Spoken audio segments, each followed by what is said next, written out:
Electrocast. On Friday, November 15th, Netflix and Most Valuable Promotions bring you the highly anticipated heavyweight boxing mega event of the year.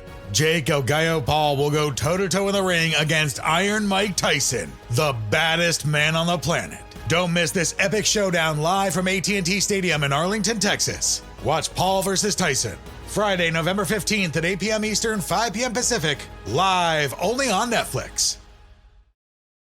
The new Apple Watch Series 10 is here. It has the biggest display ever.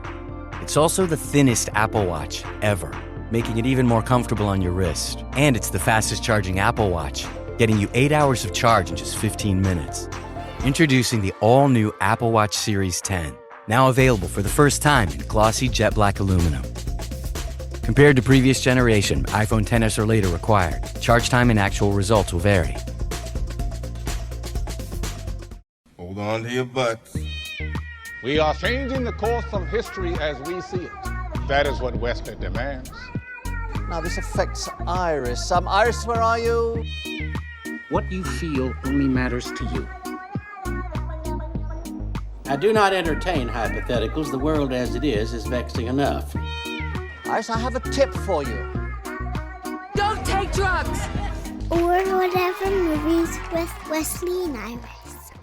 What up, and welcome to Or Whatever Movies. I'm your co-host, Iris. I'm here with my older brother, Wesley. Today, we're talking a movie from 2024, Super/Man: The Christopher Reeve Story. Robin Williams appearing in this documentary. Multiple times, Robin and Marsha Williams. So, did you know that Superman and picking a character at random, the genie from Aladdin, were besties? I heard the story at some point that Robin Williams was the first big celebrity that he saw. I didn't know how close they were, but that he walked in joking as Robin Williams does and pretending to be a proctologist and telling him to get ready for his rectal exam. And there's nothing Christopher Reeve can do about it. And I heard all about all that stuff. But boy, that line that Robin Williams would still be around if Christopher Reeve hadn't died, that was a tough one. Glenn Close, right? Woo!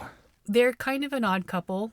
It's a little bit of a twins, Arnold Schwarzenegger and Danny DeVito type looking situation. In that Robin Williams was the short, hairy, goofy one?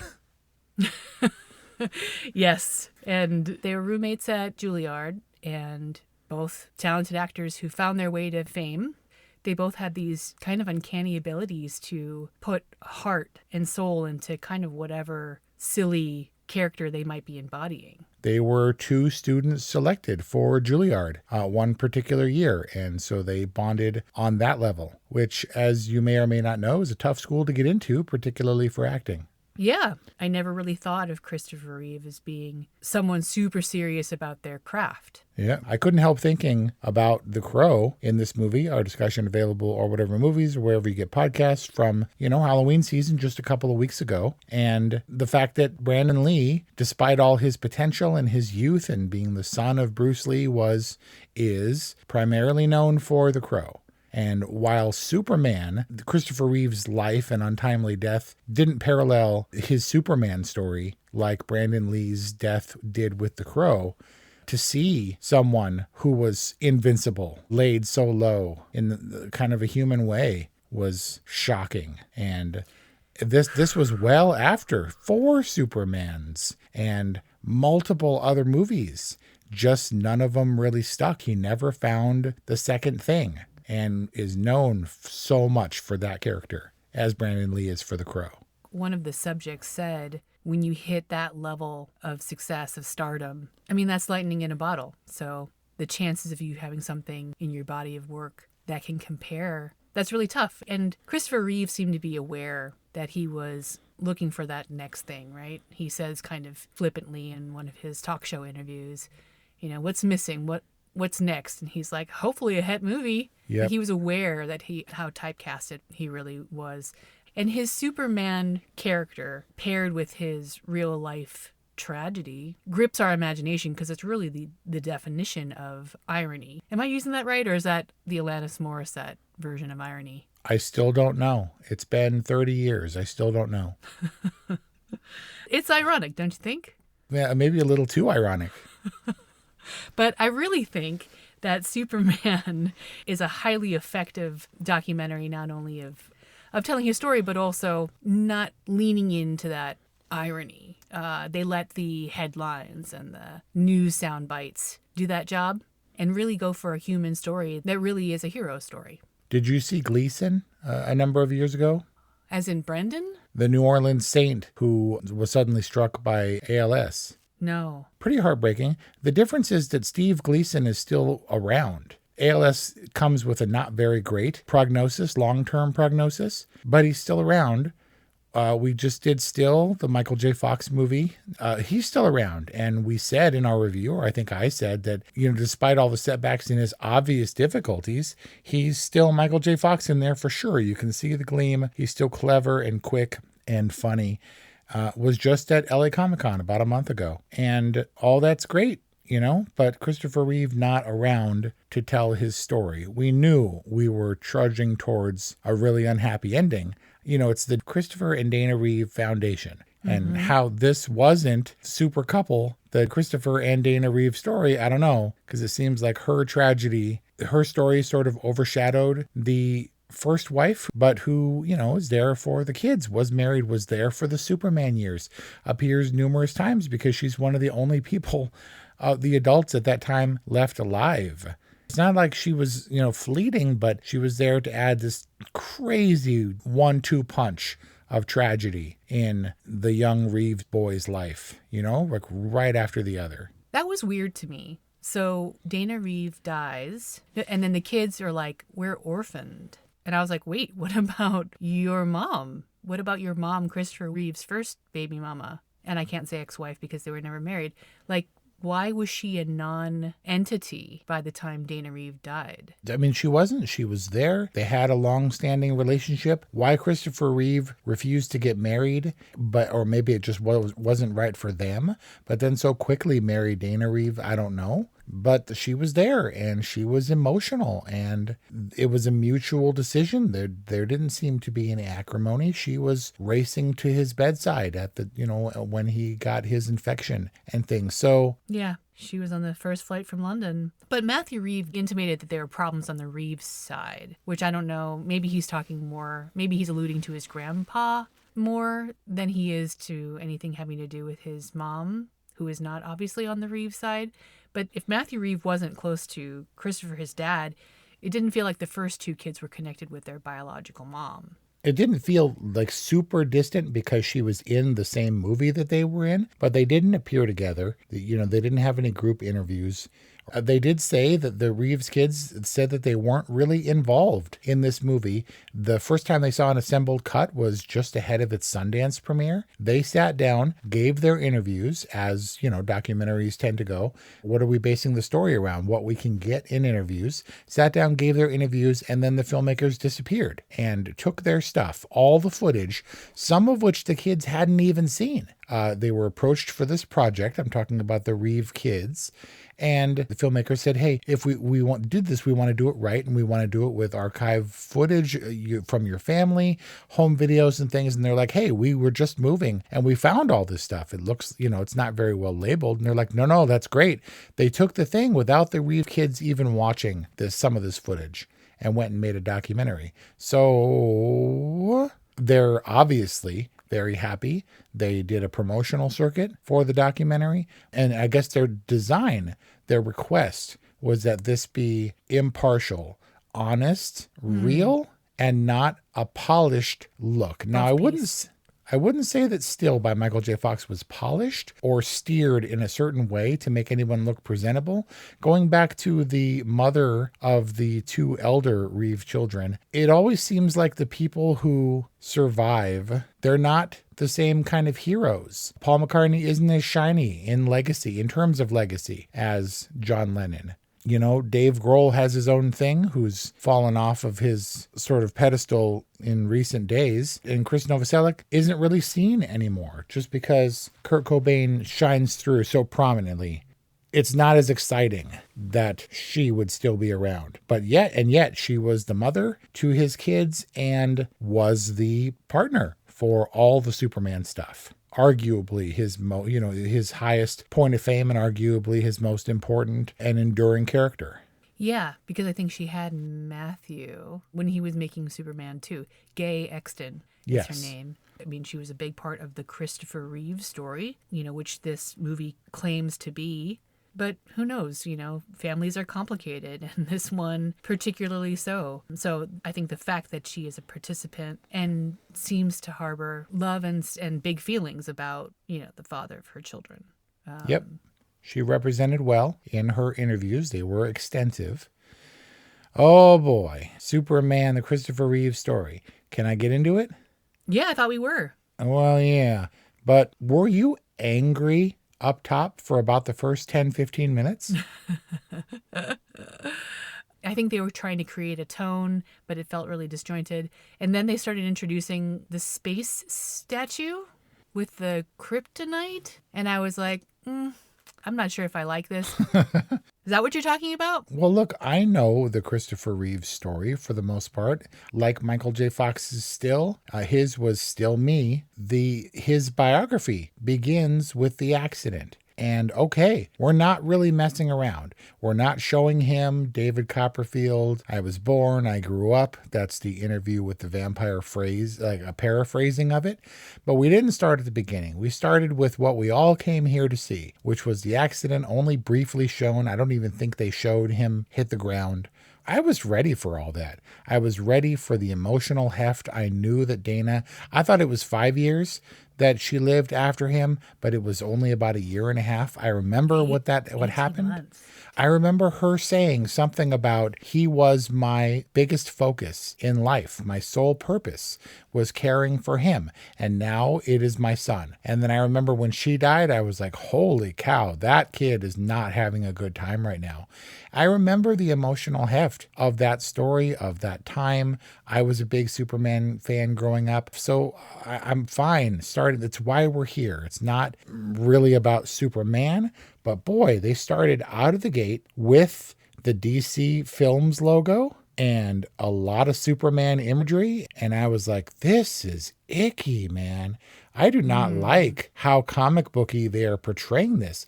Christopher Reeve is a hero in his own right because of what he tried to accomplish, persevering, maintaining, not only as he did his existence, but his hope that he could find some cure for his ailment, for other people's ailments in the same position. And that's what makes him heroic, but it was a little bit gross. In particular, I was really upset by what I thought were the dramatic recreations of him waking up in a sweat, connected to machinery, and what is happening to me. And I was like, wait a second. What the hell is this? They don't do the MTV, like, this is a clip from Rear Window, lower third, until the second or third time they use that footage. Yes. Why? And that was when Kelly Ray spoke up and said, what was that? And I said, he did, once I understood, because I hadn't seen Christopher Reeve's TV movie of Rear Window, co-starring Daryl Hannah at that point. I knew that movie existed, that he took on Jimmy Stewart's role in the Alfred Hitchcock classic film. He did a remake. It was made for TV, but not labeling that to where it was a weird thing with Christopher Reeve waking up in a panic in bed without telling us that it was a fictional movie that he agreed to star in was very weird for me. With the tubes coming out and everything? I thought this is some disrespectful shit, and I am not on board for it. It took a while to settle me down. And were you completely ameliorated when you saw that it was footage from the movie, or did you still have this bad taste in your mouth? I understood what it was before it was labeled because I did know about it, but out of the blue like that was, I don't think, the way to drop us in, where the stone Superman was fracturing and crystallizing. And I don't know, man. I understand what they were trying to do. The filmmakers talked about commissioning this sculpture, this statue, and they wanted to see the effects and the spread of presumably the stem cells is what they were talking about. They based it on scientific footage and microscopic things and all this stuff. Great. Just I wasn't on board. And then I kind of had to figure out where my investment lay in what I knew was going to be a 1-2 punch emotional impact movie. And I think I was stealing myself. I don't remember tearing up during still a Michael J. Fox movie. But dude, when the daughter is talking about the whole family rushing from across the world and across the country to be with him, and then Dana Reeves running in, screaming, I love you, to get through to him so he could hear her before he died, that was a different kind of angry. I was like, stupid ass tragic movie. Does it make you think differently about life, love, family? Of course, it always puts it in perspective. He was saying himself that he looked down on, no pun intended. He was like, these poor bastards or whatever. That's not going to be me. I'm tough. When he played a man in a wheelchair. Right. And then he said that I never realized that I was 1 second away from that myself. That we all are. Yep. So that's always the takeaway. And then you have a bad night of sleep. And then we go on with our lives because that's the power of our denial of death and all of the tragedy that life holds in store potentially for us. So does this really make a lasting impact, I guess is what I'm saying? Mothers know all about life's tricky transitions. Thankfully, Ollie helps you prioritize wellness through every age, life stage, or magnificent mood change. Need a multitasking multivitamin that keeps up with you? How about an essential prenatal for you and baby? Ollie's got you through it all. Life's tricky. Your wellness routine shouldn't be. Get what you need at ollie.com. Hey, it's me, the Quenchies. I'm that late afternoon craving you just can't shake. Wait, what's that? Welch's Grape Aid? No! Made with real fruit and no added sugar, nothing answers the call of the Quenchies like Grape Aid. Got the Quenchies? Grab a Grape Aid in your juice aisle. Well, let me ask you a question in the hopes of answering that question. Having faced challenges recently and previously and stuff, we've lost people. Does life go on? You're upset, and then you're upset, but you got to make breakfast, and then you got to get the kids ready for school or whatever, and then you're laughing more than you're crying or whatever. Is it denial when you pick up the pieces and move on, or is denial serving you in such a way that you're simply bound to your other expectations or obligations?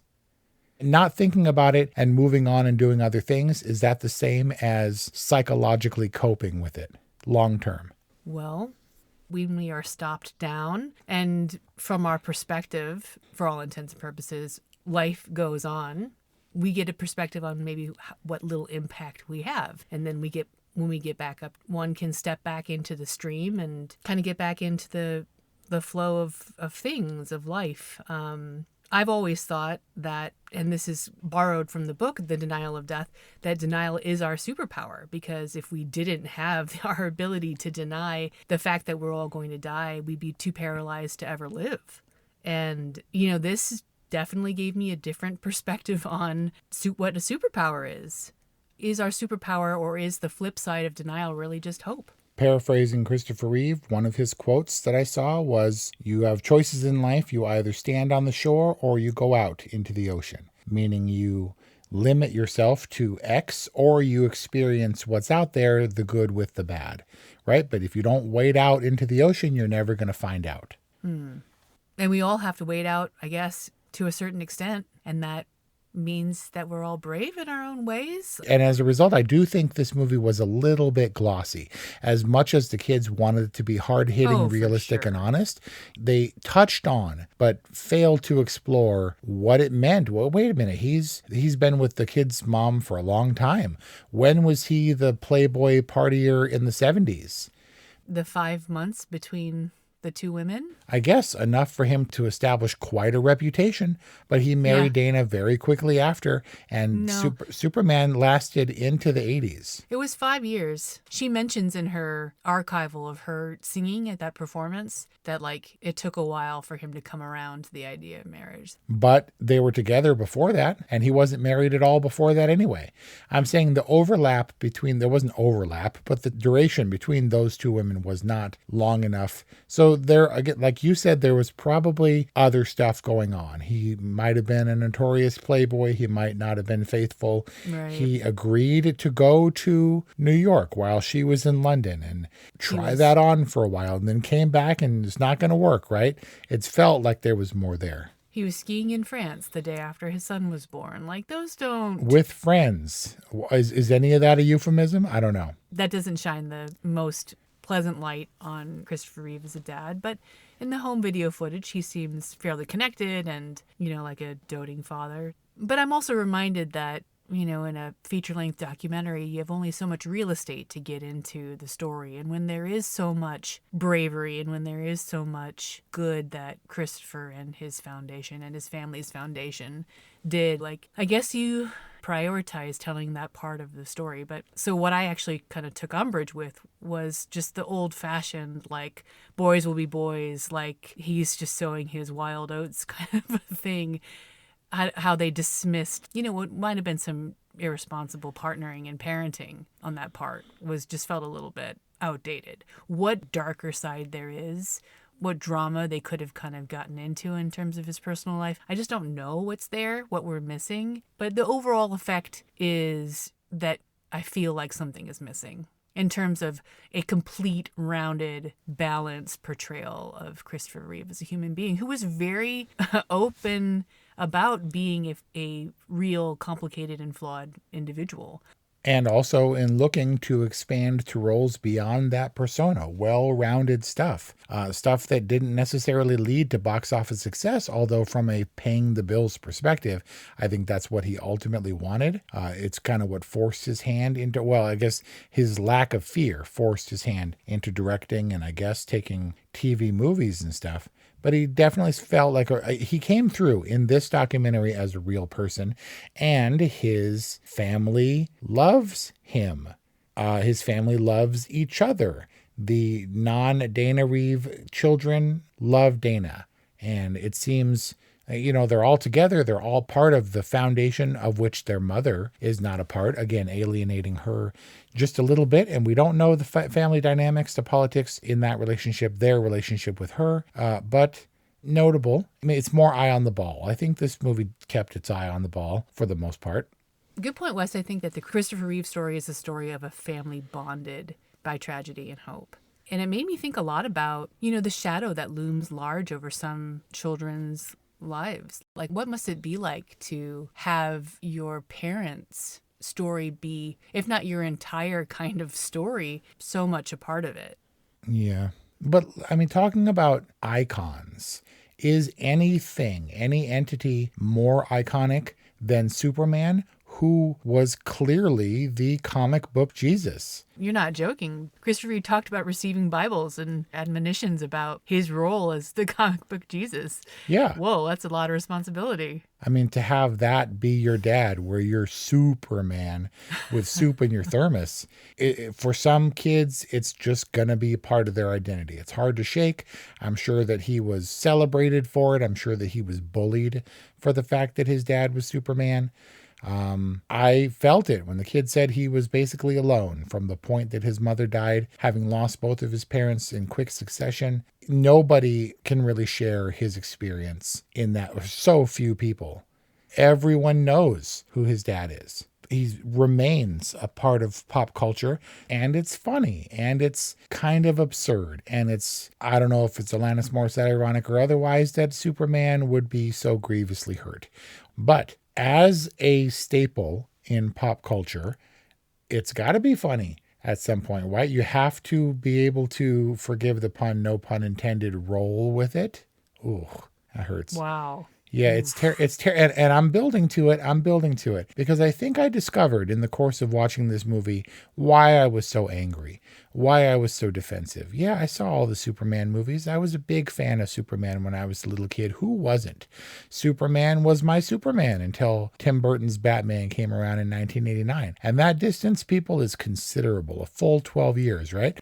Is it okay to look at this from the lighter side? Would he have been a jerk to see Robin Williams come in talking about a proctology exam he couldn't physically defend himself against? Was that too soon? Was it too early? It doesn't seem like it. for Christopher Reeve, right? Because he laughed. And it was how Robin Williams, his good friend, made him feel better. Well, I guess that's the point. That's a more neutral way of looking at life goes on. And the sooner that you can get to life going on. Christopher Reeve said that he and Robin Williams would talk and that they wouldn't talk about the chair and that they would laugh like they did when they were roommates at Juilliard. Because denial is a superpower. Exactly. So to answer your question, I guess that's the point. You move on. So Robin Williams was a good person. He had his own challenges, as Susan Sarandon said, but he loved people and is famous for helping and supporting people, Christopher Reeve included. Christopher Reeve obviously was compassionate about people, particularly after his accident, and people who were in similar situations. Really advocated for them, and he was a good person. And I think the reason that I struggled with this movie is that I cannot claim to be as good a person. I think that if it came down to reckoning and they were like, the Sorting Hat was like heaven or hell for this kid, I would probably go to heaven. But still, I have guilt, and I finally pinpointed it. The year is about 2002. So Christopher Reeve is still alive, and long after his accident, and I went back to school. So I was at a local college, like a city college, and the biggest problem with college, any student will attest, is parking. So I rolled in and I found what I thought was a parking space, but it wasn't. It was a blue parking space.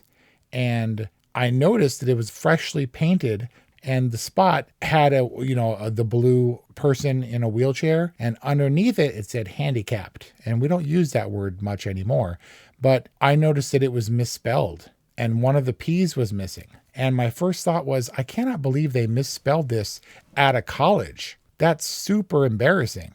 And my second thought was, handicapped. I didn't know Christopher Reeve goes to this college. Stop. So, if you laugh at that, are you a bad person? Going to hell?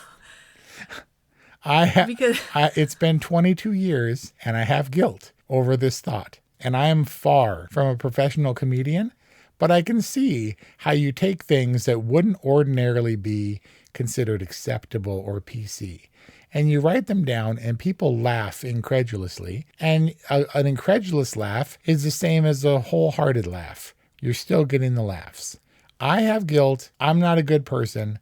But so absurd is the situation that 6 foot tall, 200 plus pound Christopher Reeve, who is the Man of Steel, would be reduced to a wheelchair is so heartbreaking. It's annoying.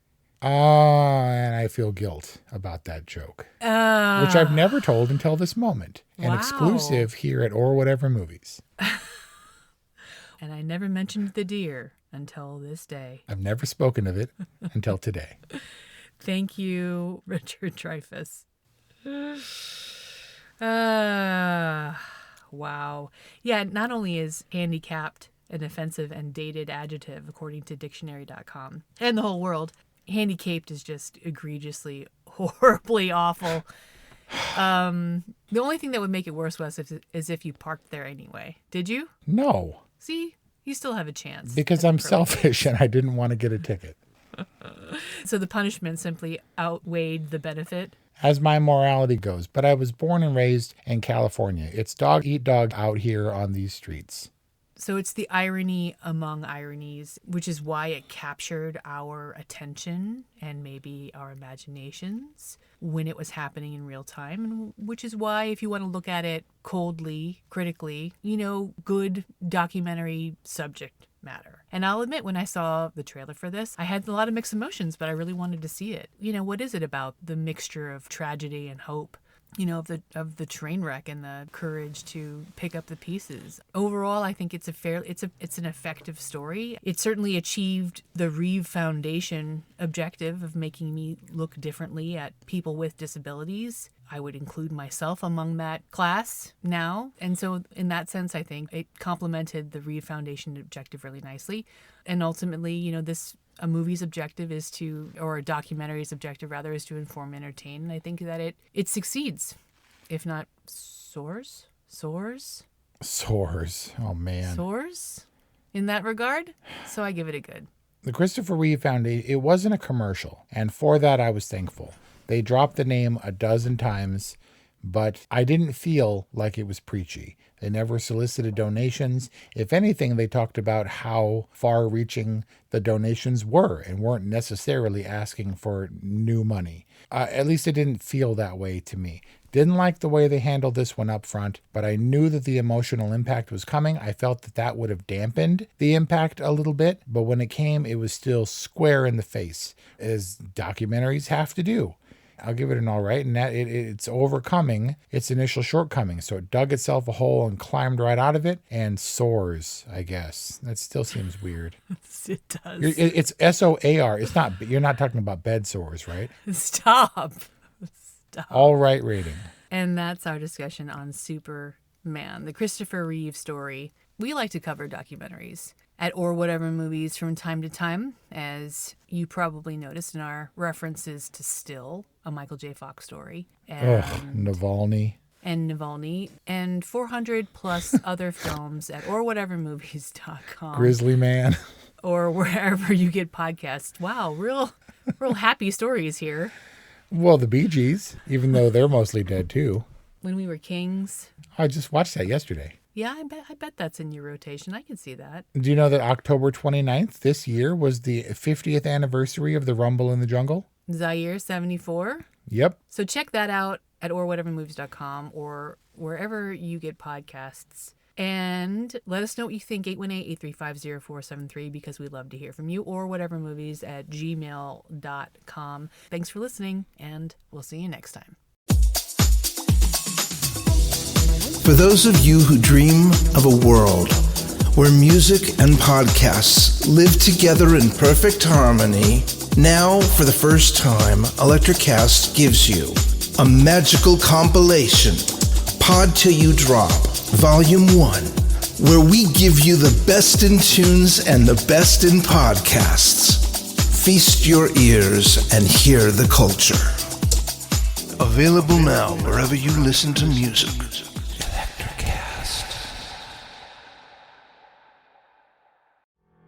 Hello folks, Earl Breon here, host of the Responsible Leadership Podcast, part of the Best Business Network on Electricast.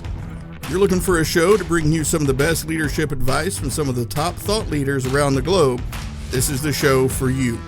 You can find us on all the podcast platforms of choice or on social media by following me, Earl Breon, B-R-E-O-N. Electricast.